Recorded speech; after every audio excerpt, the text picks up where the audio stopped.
My entitled wife disappeared after a girls' trip. Years later, she showed up at my doorstep with a baby. So I destroyed her life. You know how people always say things like, I never saw it coming? Well, that's exactly how it was for me. My wife and I were together for a solid 4 years, married for all of it. I honestly thought we had a good thing going. We had plans, a whole life mapped out, and for the most part, I really thought we were on the same page. Now, here's the thing. We both wanted kids, or at least I thought we both did. Right after we got married, we started talking about it seriously. She'd always say how she wanted 2 or 3 kids, kept going on about what we'd name them, how we'd decorate the nursery, the whole thing. She'd even sit online looking at baby clothes and baby gadgets, planning this life with our future kids. It was kind of our thing to talk about it, something that kept us close. So, we were excited, ready to start this next chapter together, and everything seemed perfect. But then, we got hit with some bad news that just knocked the wind out of me. After a few months of trying to have kids, we went to a doctor to see what was going on. Long story short, it was me. My count was way too low, and the doctor basically told us that the chances of us having kids naturally were slim to none. It was like a punch to the gut. I felt useless. All those plans we had, just gone in an instant. The news hit me hard, like really hard. I ended up in a pretty bad place for a while. Therapy eventually helped, but at the start I was a total mess. She seemed pretty supportive at first, saying it didn't matter and that she'd be happy with just the two of us. But even from the beginning, there was something off about how she said it. It's like she just dropped it way too quickly. One minute, she was all about having a family, and the next, she's saying she didn't need kids to be happy. Now, don't get me wrong, I get that people change their minds. But her whole attitude felt weird to me. She'd gone from daydreaming about baby names to just flat out avoiding any talk about kids. And not just that, it was like she started seeing me differently too. Out of nowhere, she'd make these small digs at me, stuff she'd never said before. Comments about how I wasn't taking care of myself, how maybe I should get in shape or be more productive around the house. And yeah, maybe I'd put on a few pounds, but it was like she was just finding things to blame me for. When I confronted her, asking what was up with the sudden attitude change, she'd brush it off. She'd tell me I was imagining things, that I was just being overly sensitive. But I knew something was up. The woman I married, the one who used to sit with me for hours talking about our future, she was different.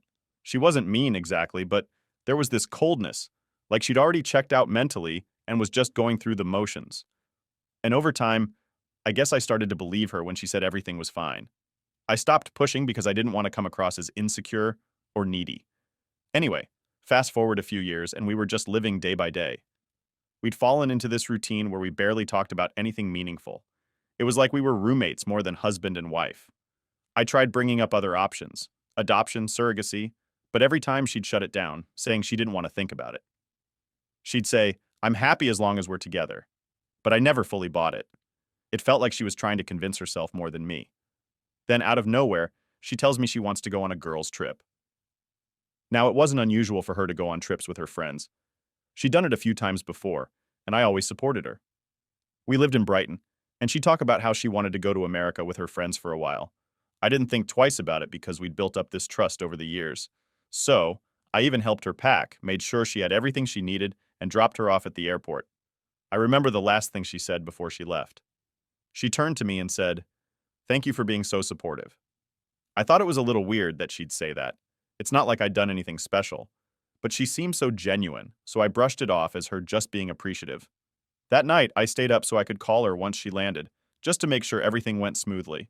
Her flight was supposed to take about 9 hours, so I kept myself busy around the house, watching TV, checking the clock, and waiting for her to text me that she'd landed. Once I saw her flight had touched down, I gave her a call to check in. The phone rang and rang, but no answer. I figured she was tired, maybe went straight to her hotel and crashed, so I didn't think too much of it. But then, morning rolled around, and I still hadn't heard from her.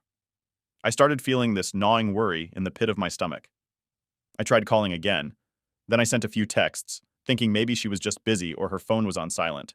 But after a few more hours of radio silence, I was officially freaking out. I ended up calling her sister to see if maybe she'd heard from her. Nothing. By now, I was seriously starting to panic. I even went as far as calling her friends, the ones who were supposed to be on the trip with her, thinking maybe something had gone wrong with her phone, or maybe she just hadn't had the chance to check in. But when I called them, they were confused too, because they weren't on the trip with her. They were sitting 2 blocks away, back home, having coffee. That was when it really hit me. She wasn't on a girls' trip. She wasn't with friends. She hadn't gone anywhere with anyone, she was just gone. I sat there, holding the phone, and it felt like my stomach dropped through the floor. I couldn't wrap my head around it. Why would she lie to me like that? Why would she just leave without telling me? I tried to convince myself it was some kind of mistake, like maybe she'd missed a connecting flight, or there'd been some emergency and she hadn't been able to call. But deep down, I knew.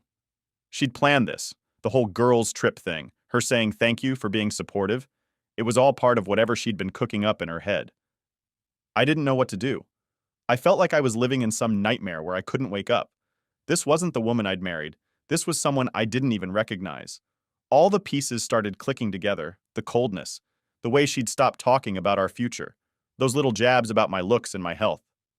She'd been pulling away for a long time, and I just hadn't seen it. Or maybe I hadn't wanted to see it. That night, I just sat there staring at my phone, hoping for a text, a call, anything. But nothing came, and deep down I knew it wouldn't. Waking up the next morning, I remember just lying there, staring at the ceiling, hoping maybe it was all some messed up dream. But her side of the bed was empty, and reality hit hard. She'd actually left. She'd packed her bags and vanished, and all those reassurances I'd told myself the night before, that maybe she was delayed or her phone died, they didn't hold up anymore. It was obvious she'd planned this and wanted out. The first few days, I was in total denial. I'd keep calling her phone, hoping I'd hear her voice on the other end, maybe get an explanation. I even left messages. I didn't know what to say half the time, but I kept leaving them, hoping something would get through to her. But all I got was silence, which somehow made it feel worse. It's like I was left to figure it out on my own, with no idea what went wrong, like I was a stranger to her all along. At first, her family was as shocked as I was. Her mom didn't know anything about her plans, and they hadn't heard from her either. I ended up going over there more times than I could count, talking to her mom, looking for answers. I think they felt bad for me. Her mom would let me crash there some nights, even made me meals when I couldn't bring myself to cook. She'd sit there, listening to me talk about all the little things that didn't make sense, trying to piece together how my life had blown up without warning. And I'll be honest, sometimes I just sat there in silence, too numb to say anything. I went from one extreme to another: anger, sadness, guilt. I'd keep asking myself what I did wrong. Did I miss some sign? Did I not give her enough attention? There were days I'd go over every conversation we'd had, every fight, trying to figure out what pushed her to leave. I kept running through my mind how I might have saved our marriage, what I could have done differently. I know it sounds dramatic, but I was obsessed with figuring it out, like finding an answer could somehow fix everything.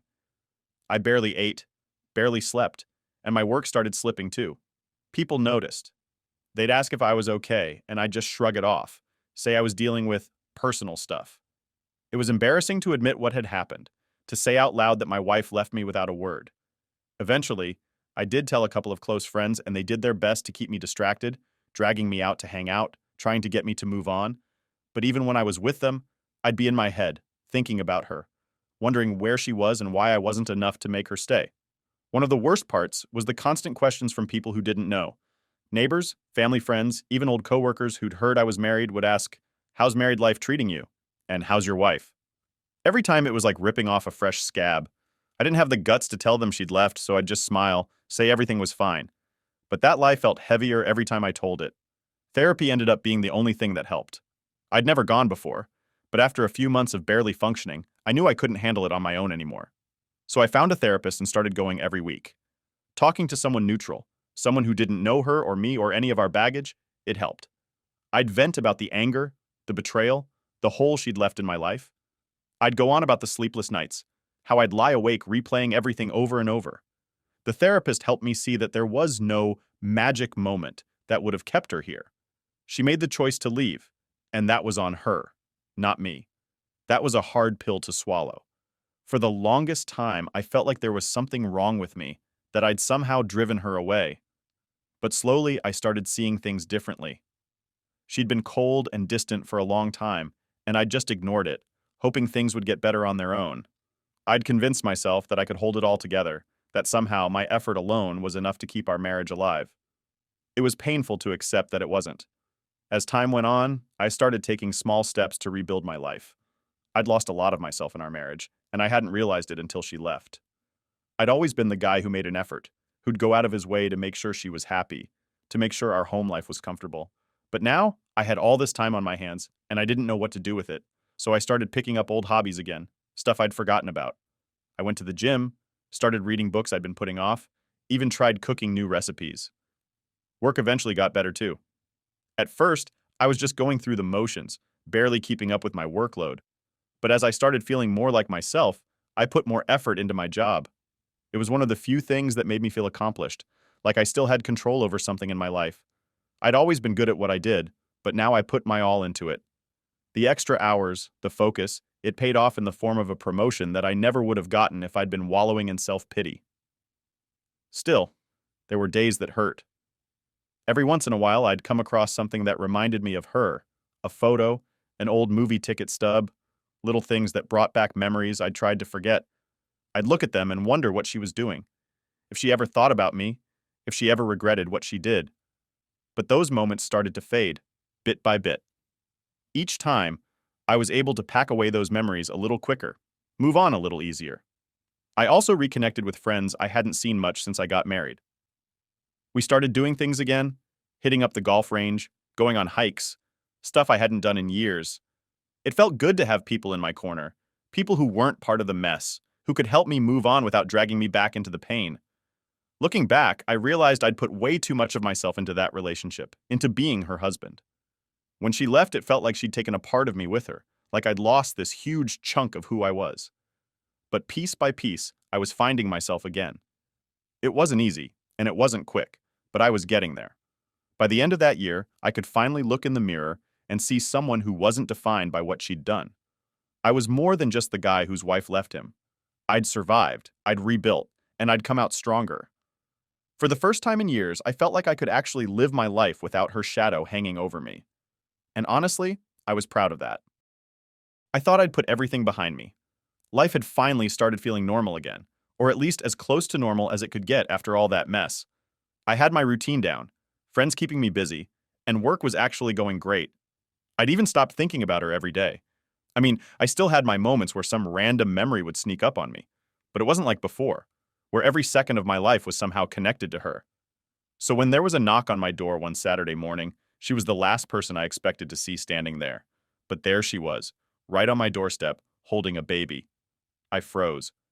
My brain just stopped working for a second, because it was like seeing a ghost. She looked pretty much the same, maybe a little worn down, but still her. She gave me this look like she actually thought I'd be happy to see her. And yeah, that hit me hard because I thought I was past caring. Turns out, seeing her again stirred up a lot of emotions I thought I'd buried.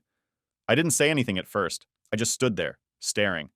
She smiled at me, like nothing had happened. And then, with zero shame, she asked, "Can I come in?" The nerve. I mean, really, after everything she'd done, she just shows up here like I'm supposed to welcome her back with open arms. But I kept my cool, told her, "No, you can stay right there and explain." I didn't want her in my house, bringing all that chaos back into the place I'd built up again, the one space I'd made mine. She looked a bit thrown off, but she stayed where she was and just dove into her story. She started with, "I know this might be a shock, but I wanted to come back and explain everything." She even had this hopeful look on her face, as if she genuinely believed I'd be open to hearing her out. I was torn between laughing in her face and just shutting the door right there. But I was too curious. I wanted to know what her excuse was, what she'd come up with to justify the way she'd vanished. She went on, talking about how she'd made a mistake leaving, how she'd realized she'd lost the best thing that had ever happened to her. Her words, not mine. She said she'd spent a lot of time reflecting, and that after having this baby, she finally understood what really mattered in life. Apparently, what really mattered was showing up unannounced at my door after ghosting me for years, and that's when she looked down at the baby and said, "This is our second chance." I couldn't believe what I was hearing. Our second chance? Like this kid was supposed to be some magical reset button and we'd just pick up right where we left off? I tried to keep my expression neutral, but inside I was absolutely fuming. She went on, saying how she wanted us to be a family again, that she'd made a terrible mistake, but now we could start fresh, just the three of us. Finally, I asked the one question that had been eating at me since she showed up. "Why did you leave?" I kept my voice as steady as I could, but I wasn't sure how much longer I'd be able to hold back. I'd spent years trying to understand, torturing myself with all the possibilities, and now that she was here, I needed to hear it from her. She hesitated, looking down at her feet like she was ashamed. But eventually, she told me the truth, or what I assume was the truth. She admitted she'd left because she wanted a kid, and since I couldn't give her one, she'd found someone who could. She actually said it like it was no big deal, as if she hadn't shattered my life, as if I was supposed to just nod and accept it. She explained that the guy she'd left with didn't stick around, but by then she'd had the baby and realized she wanted me back. Just like that. Simple. I took a minute to process what she was saying. Here she was, admitting that she'd abandoned me, ran off with some guy, had his kid, and now expected me to be okay with it, like I just forgive and forget. I told her, "So you left, found someone else, had his baby, and now you think you can come back and pretend like nothing happened?" She started crying, saying she was sorry, that she'd made a huge mistake, but that didn't move me at all. She kept saying how she realized that I was the one she truly loved, and that we were meant to be together. Honestly, it was hard to keep a straight face. I couldn't believe how delusional she sounded. This wasn't love. This was desperation, and I could see it all over her face. Then she tried to guilt trip me, going on about how it wasn't easy being a single mom, how hard it had been for her. She actually tried to make herself the victim in all this, as if her choices hadn't led to exactly where she was now. She told me she needed my support, that she was ready to make things work this time. The whole time I just kept thinking, who does she think I am? I stood there, taking it all in, but at this point, I was done listening. I told her straight up, "Look, you made your choice a long time ago, and now you have to live with it. There's no second chance here." She looked stunned, like she'd never even considered that I'd say no, like she really thought she could just waltz back into my life because it was convenient for her. And then, just when I thought she'd finally get it and leave, she got mad. Her tone changed, and she started yelling at me, saying I was being selfish, that I owed her a chance to make things right. She said that if she'd wanted to, she could have divorced me back then and taken half of everything. She even had the nerve to bring up the house, saying it should still be hers. It was like her true colors were coming out right in front of me, and I felt this wave of relief. I was finally seeing her for who she really was. I didn't argue with her. I didn't raise my voice. I just looked at her and said, "We're done. You wanted a different life, and now you have it. This isn't my responsibility anymore." With that, I shut the door in her face, cutting off whatever final words she had left. Standing there, hearing her muffled shouts from the other side of the door, I felt this strange calm wash over me. She could knock, yell, cry, whatever. But I knew I'd never let her back in. The woman I'd loved, the woman I'd married, she was gone. And in her place was this stranger who thought she could pick up the pieces when it suited her. I walked away from the door and sat down, feeling lighter than I had in years. After I slammed the door on her, I thought that was it. I figured she'd get the message and just leave. But no. Instead, she started banging on the door, yelling all kinds of things. I couldn't believe the nerve. There I was, in the one place that was mine, the one place I'd managed to rebuild from the mess she'd left me in, and she had the audacity to stand there, demanding I listen to her. At first, I thought about ignoring it, just letting her scream until she got tired. But then I got curious. I wanted to hear what kind of reasons she'd come up with this time. So, I opened the door, just a crack, enough to show her that I was listening but not letting her in. She looked like she'd just taken a slap to the face, probably shocked that I hadn't given her the reaction she wanted. She launched into this whole monologue about how she was willing to forgive me for slamming the door on her and how she was ready to start fresh, like we were just having a normal spat, not dealing with her abandonment. She kept going on about how we could make things work if we both put in the effort. At that point, I couldn't hold back. I laughed, actually laughed, because the sheer nerve of this woman was beyond anything I'd ever seen. She looked furious when I did that, like I was supposed to feel bad for not taking her seriously. I told her, "You left. You had your chance and you threw it all away. I'm not just going to pretend none of that happened because you feel like it." Her face went red, and she started saying things like, "You don't understand how hard it was for me." She went on about how she'd been so lost after leaving, and how she'd realized too late that she'd made a mistake. But I wasn't buying it. I told her that leaving was a choice she made.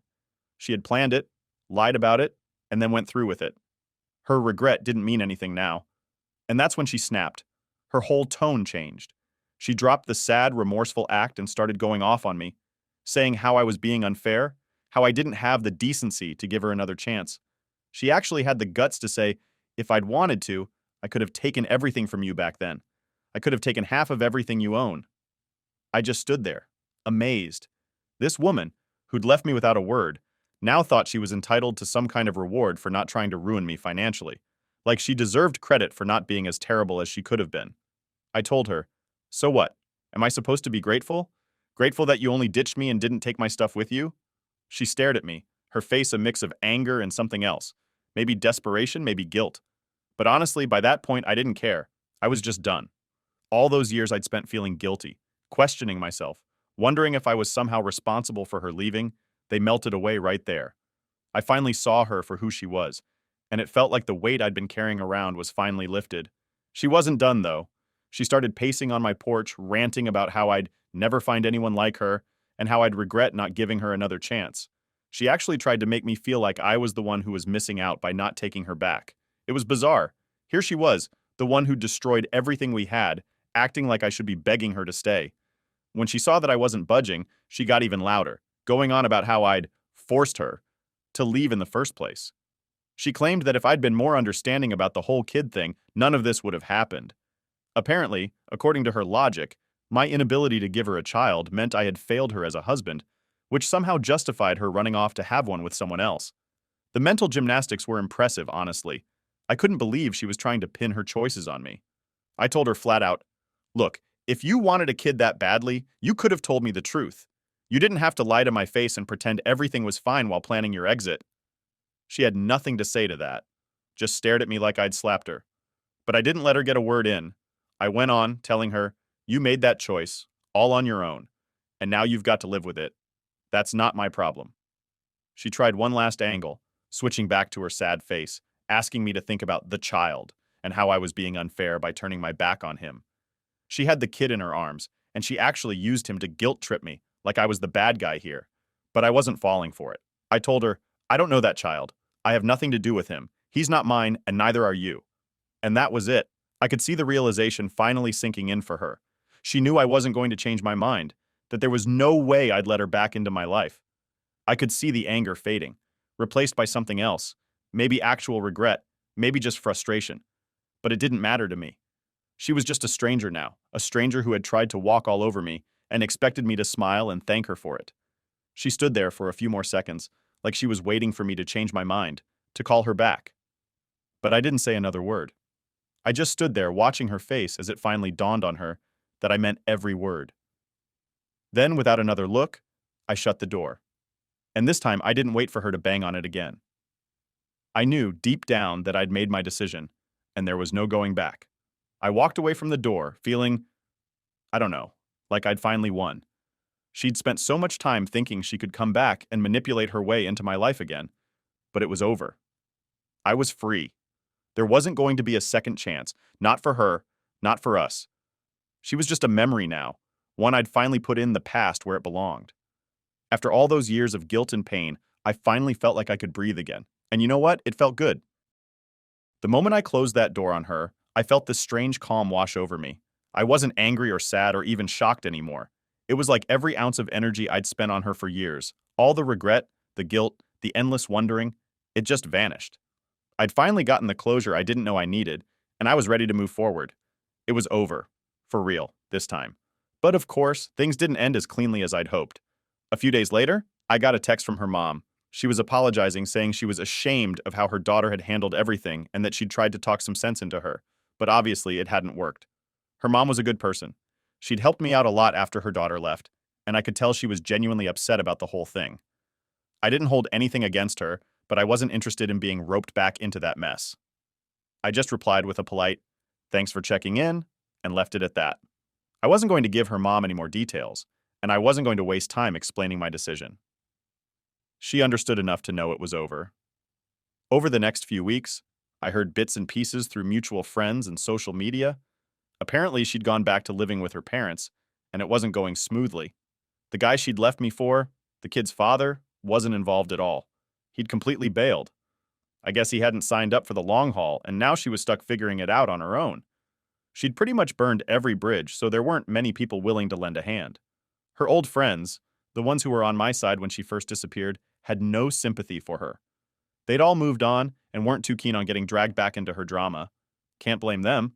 Her parents weren't exactly thrilled either. They weren't in a great financial position to support her and a baby. I knew this because, not long after the text from her mom, I got a call from her dad. I almost didn't answer, but curiosity got the best of me. He was polite but direct, said they were struggling to make ends meet, and hinted that maybe I could help out a bit. He said, "We know you cared about her once," and kept going on about the baby and how hard things were for them. I listened politely, but when he started going on about how his daughter just needs a little support to get back on her feet, I couldn't help but laugh a little. Not out loud, but you get the point. I told him as nicely as I could that his daughter's choices were her own and that I wasn't in any position or mindset to help. I think he got the message because he didn't press further. The next thing I know, her friends start reaching out, people I hadn't heard from in years.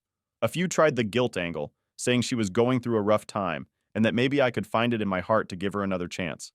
Another friend of hers even had the nerve to suggest that the kid needed a father figure and that I shouldn't let my bitterness get in the way of helping him out.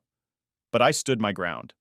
I wasn't going to let anyone make me feel bad for finally choosing myself after years of feeling like I'd never be enough. I'd given that woman everything I had, and she'd thrown it away. The least she could do was own her choices instead of expecting me to bail her out. Over time, the calls and messages slowed down, and eventually, they stopped altogether. It was like everyone finally understood that I was serious, that I'd moved on and wasn't going to be roped back in. And that's when the real peace set in. My life felt quiet, normal, in a way it hadn't in years. I had my routines, my friends, my work. It wasn't a fancy, glamorous life, but it was mine, and I'd built it back up on my terms. The funny thing is, I started finding happiness in the little things again, stuff I hadn't really noticed when I was married. I'd go for walks, cook my own meals, read books I'd meant to get to for years. The freedom was refreshing, and I realized I didn't need anyone's permission to live the way I wanted. For once, I wasn't constantly worried about someone else's approval or happiness. It was like I'd gotten my life back, piece by piece. Every now and then, I'd run into someone who knew both of us, and they'd ask, "Hey, whatever happened with her?" I'd give a brief, polite answer and change the subject. It wasn't that I was hiding anything. I just didn't want to keep revisiting a chapter that was so clearly over. She was part of my past, and I'd finally learned how to leave her there. As for her, last I heard, things weren't going great. She was struggling to keep a job, still bouncing between her parents' place and friends' couches when she wore out her welcome. People I barely talked to anymore would message me occasionally, telling me she was asking for help from just about anyone who'd listen. Some of them even hinted that she was hoping I'd change my mind, that maybe I'd come around and decide to play dad to her kid after all. But that wasn't going to happen. I'd spent too much time and energy getting my life back to even think about going down that road. I wasn't going to be her safety net. Wasn't going to be the guy who picks up the pieces just because things didn't work out the way she planned. I was done with that chapter, and nothing was going to drag me back. In the end, I feel like I got the closure I needed. She'd made her choices, and now she was dealing with the consequences. And me?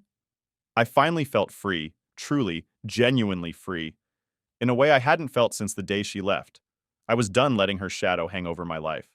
I'd moved on, and I was content. Not happy in some big, dramatic way, but quietly, peacefully content. And you know what? That was enough.